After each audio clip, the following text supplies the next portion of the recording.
Kosovo, zemlja dubokih mitova i tajni, vjekovima krije priče koje uzbuđuju maštu i izazivaju divljenje. U svakom kutku ovog prostora ispričane su legende o misterioznim stvorenjima, skrivenim gradovima i izgubljenim blagima.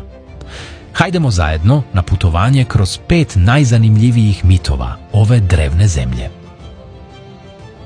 Legenda o ptici Feniks sa Kosova polja. Legenda kaže da se tokom bitke na Kosovu polju 1389. godine na nebu pojavila misteriozna vatrena ptica, Feniks. Ova ptica, simbol obnove i besmrtnosti, kružila je nad bojištem, tješeći ranjene i umiruće ratnike.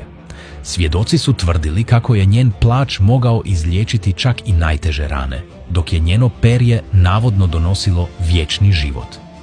Nakon završetka bitke, Feniks se navodno uzdignuo u nebo u blistavom plamenu, obećavajući da će se jednog dana vratiti kada Kosovo ponovo pronađe mir.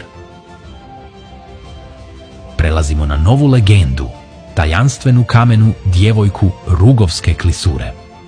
Mit o kamenoj djevojci iz Rugovske klisure, duboko u Rugovskoj klisuri, između strmih stijena i šumovitih padina, stoji neobičan oblik stijene koja podsjeća na mladu djevojku. Legenda kaže da se davno djevojka, bježeći od prisilnog braka, molila planinskim duhovima da je zaštite. Duhovi su uslišili njene molitve, ali po cijenu njene slobode pretvorili su je u kamen. Danas mještani kažu da se tokom vedrih noći čuju uzdasi i plač ove nesretne djevojke koja i dalje čeka oslobođenje iz kamenog sna. Put nas dalje vodi do mitskog izvora suza na Gazimestanu. Legenda o izvoru suza, Gazimestan. Na mjestu gdje se nekad odigrala velika kosovska bitka postoji izvor, poznat kao izvor suza. Prema predaji, nakon bitke, majke i žene palih junaka došle su da oplakuju svoje najmilije.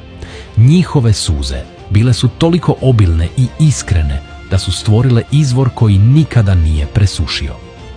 Lokalno stanovništvo vjeruje da voda iz ovog izvora ima čudotvorne moći, te da oni koji je popiju osjećaju snagu i hrabrost ratnika iz prošlosti. Naš sljedeći mit otkriva tajnu podzemnog grada blizu Prizrena. Mit o podzemnom gradu kod Prizrena. Ispod drevnog grada Prizrena krije se, prema legendama, ogroman podzemni grad. Stari spisi pričaju da je ovaj skriveni grad izgrađen prije nekoliko hiljada godina, kako bi zaštitio stanovnike od osvajača. Priča se da tuneli vode do raskošnih prostorija ispunjenih zlatom i draguljima.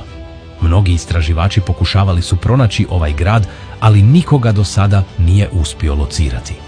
Stanovnici Prizrena ipak i danas pričaju o neobičnim zvukovima i tajanstvenim svjetlima koja dolaze ispod tla. Na kraju našeg putovanja istražujemo izgubljeno blago slavnog cara Lazara. Legenda o izgubljenom blagu cara Lazara. Mit kaže da je car Lazar, prije nego što je krenuo u sudbonosnu bitku na Kosovu polju, sakrio ogromno blago na tajnom mjestu, nadajući se da će ga pronaći ako preživi bitku. Nakon njegove smrti, blago je ostalo skriveno, a njegova lokacija postala je predmet mnogih potraga.